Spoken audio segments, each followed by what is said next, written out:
드디어 오늘의 마지막 세션인데요. 네 번째 발표는 김혜리 우리은행 세무 컨설팅팀 사장님께서 알수록 돈이 되는 부의 설계라는 주제로 강의해 주시겠습니다. 대상 위로 올라와주고 계시고요.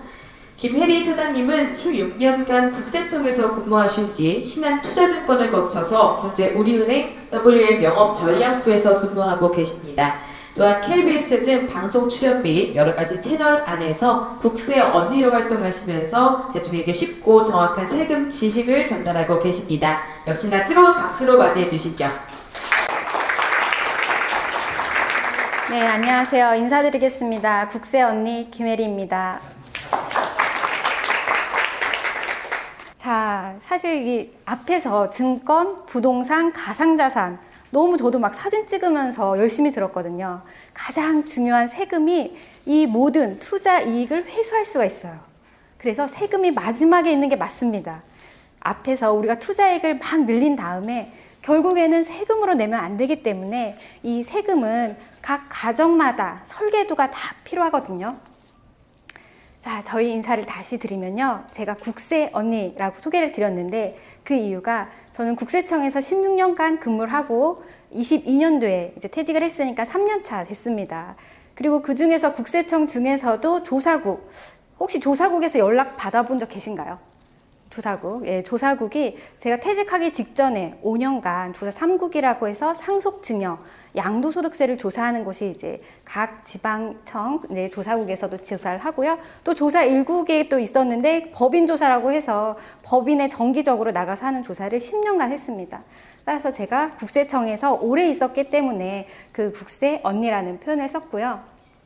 자, 부자가 되기 위해서 우리가 모두 여기 모였는데요. 자, 국세 언니, 네, 왜 다를까요? 바로 이 국세청에서 어떻게 보고 있는지 그 시각을 여러분들에게 그 관점의 방향대로 세금을 설명을 해드리려고 합니다.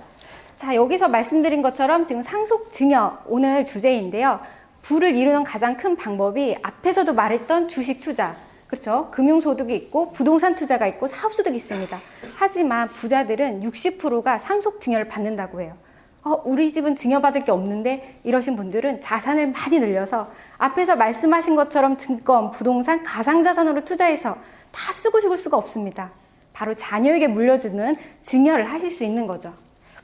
자, 그래서 부자들은 현금, 예금, 부동산을 가장 많이 증여를 하고 있고요. 오늘은 스토리텔링으로 좀 하려고 해요. 자, 30, 40대 분들 다 김 과장님의 이야기를 좀 들어보면 좋을 것 같고요. 5, 60대이신 분들은 앞으로 우리가 부모님들의 재산을 받을 때 이 상속에 대한 문제를 스토리로 이야기를 드릴 거예요. 따라서 어려운 세금 얘기가 아니라 우리 집 가정은 좀 어떤 상태에 있느냐 이것을 한번 생각해 보시면서 들어보시면 좋을 것 같아요. 30대 김 과장님이 결혼을 하신다고 해요. 그러면 우리 뭐라고 얘기하죠? 집 어디 얻을 거야? 이렇게 물어보잖아요. 집값이 그만큼 신혼부부들에겐 중요한 주제입니다. 자, 30대 김 과장님 집을 어떻게 마련을 했는지 한번 살펴보도록 할게요. 자, 보통은 김 과장님이 집을 얻으려고 할 때 대출이 안 되는데 우리 집은 좀 부모님이 여유가 있어요. 근데 이거를 증여받으려니까 세금 다 내야 된다. 이렇게 생각하셔가지고 책 GPT나 제미나이 많이 이용하시죠? 물어봐요. 이 답이 올까요? 근데 잘못된 정보가 있습니다. 세금 문제에 있어서는 이 AI가 아직 세무사의 역할을 대신해 줄 수가 없어요. 세무사나 회계사가 없어질 수도 있다고 하지만 우리 가정마다 다른 상황이 있고요. 또 여기에서도 오류를 발견하기가 일반인들은 어렵습니다. 제가 실제로 챗 GPT한테 물어봤는데 이런 정보를 내줬어요. 첫 번째는 양쪽 부모님한테 1억 5천만 원씩 증여를 받는다고 해요. 그리고 여력이 된다면 배우자도 1억 5천만 원을 증여받아서 우리 집에 3억 원을 증여세 없이 받아올 수 있다고 합니다. 하지만 출산할 때 또 1억 원씩 증여를 받을 수 있다는 잘못된 정보를 줬어요. 그렇기 때문에 챗 GPT에게 잘못된 정보가 올 수 있다. 그렇다면 지금 혼인할 때 받을 수 있다? 이런 얘기 들어봤나요? 혼인과 결혼 그리고 출산 하실 계획이 있다면 부모님들은 이런 정보가 2024년 이후부터 증여할 때는 1억 원까지 세금 없이 줄 수 있어요. 세금이 증여세가 상당히 높은데 이 결혼과 출산할 때 줄 수 있다는 게 엄청난 혜택이거든요. 하지만 결혼할 때 결혼식 안 해보신 분도 계시겠지만 해보신 분도 계시죠. 우리가 결혼식 딱 그날, 우리 마음속엔 부부지만 요즘에 혼인신고 바로 하나요? 안 하시죠? 언제 해요? 주택 마련할 때, 대출 받을 때, 뭐 이런 특례를 받으려고 좀 미루는 경우도 있거든요. 이 혼인할 때 주는 증여재산 공제는 혼인신고일을 기준으로 합니다. 우리 청첩장 받고 들어간 날이 아니라 혼인신고일 2년. 왜냐하면 보통 2년까지는 그래도 신고를 한다고 해요. 그래서 2년 전에 우리가 신고는 하지 않았지만 실제 결혼하면서 집을 구할 수 있으니까 이때 앞뒤로 2년. 근데 출산하고 나서 양육비 지원 목적이 있는데 출산할 때는 미리 준비를 하는 것보다 출산 이후에 준비하기 때문에 이후 2년 이렇게 해서 이 기간을 합쳐서 1억 원을 줄 수가 있는 거죠. 자, 요즘에 그 국세청에서 전수조사한다, 부동산 투자할 때 다 이렇게 조사한다는 기사 많이 보셨을 거예요. 네. 국세청에서는 실제로 자금 출처 조사라고 해서 어떻게 김 과장님의 주택을 샀는지를 우리만큼 아니면 우리보다 더 자세히 알고 싶어 합니다. 그래서 우체국 등기로 이 사전조사 통지서를 보내는 거예요. 이렇게 등기가 오고요. 그래서 저한테 가장 많이 하시는 질문이 이거 시험지보다 쓰기 어렵다고 하십니다. 자금 조달 계획서 이거 어떻게 써야 돼요? 이런 질문 많이 하시는데 사실대로 쓰면 됩니다 라고 말을 하면 세무조사가 나올까봐 걱정이 되신다 이렇게 말씀을 하세요. 왜냐면 한번 볼까요? 국세청의 시각 무엇이 다른가? 우리 김 과장님이 주택을 취득했는데 10여 아파트를 취득하셨어요. 앞에서 말한 것처럼 부모님이 좀 도와주셨어요. 여기 1.5 이게 1억 5천만 원이거든요. 1억 5천을 결혼한다고 해서 증여를 해주셨어요. 하지만 돈을 더 증여하려고 하니까 증여세를 내야 되잖아요. 그러면 부동산 취득자금이 부족해서 차입을 한 거예요. 부모님으로부터. 그래서 4억 원을 차용증을 쓰고 빌려왔습니다. 김 과장님 그럼 증여하고 차입하고 금융 채무는 없어요. 그래서 김 과장님의 경우에는 본인이 갖고 있던 보증금 이때는 갭 투자를 하신 건데 6억짜리 갭을 끼고 보증금을 끼고 사신 거예요. 그리고 나서 아파트를 12억 원을 잘 구입했는데 그렇지 않습니다. 국세청이 볼 때는 아파트 구입 비용뿐만 아니라 취득세 그리고 그 사이에 자동차도 구입했어요. 자동차 7천만 원 구입비, 3천만 원 세금 납부한 거, 현금 영수증, 신용카드, 생활비 쓴 거 1억 원.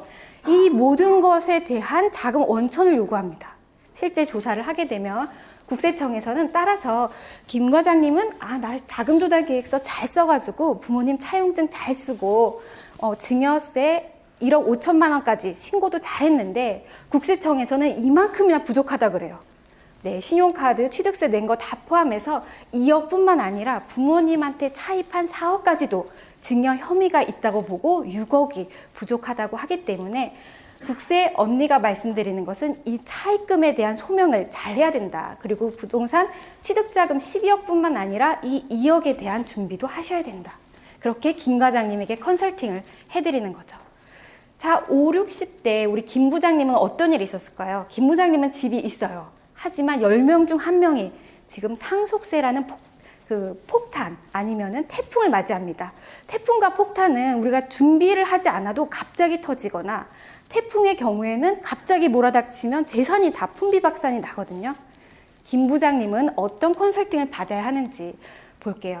우리가 그동안 상속세 세금에 대한 관심이 없었어요. 왜냐하면 8,000명 정도 되는 분만 상속세를 냈는데 이제는 2만 명이 넘어섰고요. 대부분은 건물과 토지입니다. 상속세는 무엇으로 낼까요? 바로 현금으로 내야 돼요. 그렇기 때문에 이 고민이 드는데 그럼 상속세를 아끼는 방법은 무엇이냐? 얘기하면 대부분은 미리 증여를 하라고 합니다. 그 이유가 상속이라는 건 모든 재산을 합산해서 계산하기 때문에 30억이 넘어가면 50%를 국가에 줘야 돼요. 따라서 미리 증여를 하게 되면 저 10%, 20%부터 세율을 적용하기 때문에 상속으로 가져가는 것은 국가에 50%를 떼주는 효과가 있습니다. 자, 저희 집은 그렇게 부자가 아닌데요. 이렇게 말씀하세요. 아버지는 집 한 채만 있고요. 어머니는 예전에 돌아가셨어요. 이렇게 자녀분이 말해요. 그러면 국세청이 뭐라고 얘기할까요? 아버지 돌아가시고 나서 6개월 안에 8,700만 원 준비하세요. 현금으로. 그러면 이 자녀는 사망하시고 나서 한참이 지나서 갑자기 8,600만 원이 없습니다. 왜냐하면 부동산만 증여받아서 상속받았기 때문에. 그래서 이 아파트를 팔려고 했더니 팔리지가 않아요. 그러므로 이 8,600만 원에 대한 준비를 하지 않으면 태풍처럼 우리 집에 이 상속이라는 문제가 다가올 수 있다는 거죠. 그렇다면 모든 집이 다 이렇게 8,600만 원 내나요? 그렇지 않아요. 보통은 10억까지는 세금 없다는 얘기 많이 들어보셨을 거예요. 부모님이 한쪽에 살아계시고 자녀가 있으면 10억까지는 일괄공제가 되고 딩크족도 많아요. 요즘에 자녀가 없으신 분들은 자녀 공제가 안 되기 때문에 7억까지 공제를 받으실 수 있습니다. 일반적인 환경에서는 강남에 계신 아파트 30평대가 40억짜리 아파트 하나를 가지고 계시고 10억 정도 금융자산이 있는 분들이 또 상속에 대한 고민을 많이 하세요. 이분들에게는 상속세 컨설팅을 받지 않으면 보통 상속세를 14억까지도 낼 수가 있습니다. 하지만 상속에 대한 미리 준비를 통해서 이 금액을 4억까지로 줄일 수가 있어요. 이렇게 4억까지 줄일 수 있는 방법은 배우자 상속공제를 통해서 이 부분을 미리 준비를 할 수가 있다는 거죠. 그러면 상속은 언제까지 준비를 해야 될까요? 자, 바로 10년 전부터입니다. 앞에서 주식시장이라든지 부동산 시장의 경우에는 10년 단위로 보잖아요. 상속은 그 이전부터 준비하는 게 가장 좋아요. 10년 이전에 증여를 하는 경우에는 상속 재산에 포함되지 않는데요. 요 10년 안에 들어오면 미리 증여를 하더라도 상속세에 다 포함해서 가장 높은 50% 세율을 받으실 수 있습니다. 따라서 오늘 끝나면 기억이 하나도 안 나실 수도 있어요. 하지만 국세 언니하고 2 곱하기 10, 2, 50, 구구단은 아시죠? 이것만 기억하세요. 상속의 경우에는 2년 이내가 제일 중요하고요. 그 다음에 2, 5년까지는 또 증여를 하는 부분도 있습니다. 이 경우에는 손주, 며느리, 사위 이렇게 상속인이 아닌 분들한테 증여할 때는 요 10년까지만 합산되고요. 이때부터는 합산이 안 돼요. 그리고 지금 상속인들의 경우에는 2, 5, 10 해서 딱 10년까지 미리 이전에 주시면은 상속세에 포함이 안 되지만 10년 안에 주는 것은 상속세에 다 포함되니까 합산됩니다. 따라서 국세청에서는 돌아가시면 금융자산, 요 상속 임박시 2년을 제일 많이 봐요. 빨간 눈을 켜고, 빨간 불을 켜고 봅니다. 왜냐하면 이때 우리 부모님들이 돌아가실 걸 예측할 수 있을까요?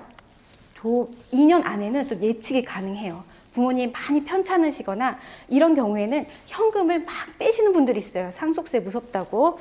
그럴 경우에는 세무서에서 2년 안에 5억, 1년 안에 2억 이상 출금한 알 수 없는 재산 감소가 있으면 상속에 포함합니다. 자, 이렇게 우리 30대, 40대 김 과장, 그리고 50대, 60대 김 부장님의 가정의 스토리로 부의 설계를 간략하게 한번 봤어요. 따라서 우리가 자금을 미리 취득할 때부터 세무서에서 자금 출처 조사가 나올 수 있으니까 이 부분을 우리가 계약서 작성 단계에서부터 준비를 하셔야 되고요. 상속이 임박했을 때는 오히려 단기간에 1년, 2년 안에 재산의 감소를 조심하시고요. 요거는 상속 재산에 빠지더라도 추정 상속 재산이라고 해서 세무서에서 국세청에서 그만큼 상속 재산에 가산할 수 있습니다. 따라서 미리 증여하시는 게 좋은데요. 미리 언제부터 증여를 해야 되냐? 10년 이전에 자녀나 배우자에게 증여하시는 게 좋고, 만약에 우리가 증여를 하더라도 증여세 신고를 안 하면 10년 안에 포함되지 않더라도 15년까지는 또 제척기간이라고 해서 국세청에서 또 과세를 할 수가 있어요. 이렇게 국세 언니와 함께하는 알수록 돈이 되는 부의 설계 강의를 마치도록 하겠고요. 궁금한 사항이 있으시면 유튜브나 블로그를 통해서 문의해 주시면 되겠습니다. 감사합니다.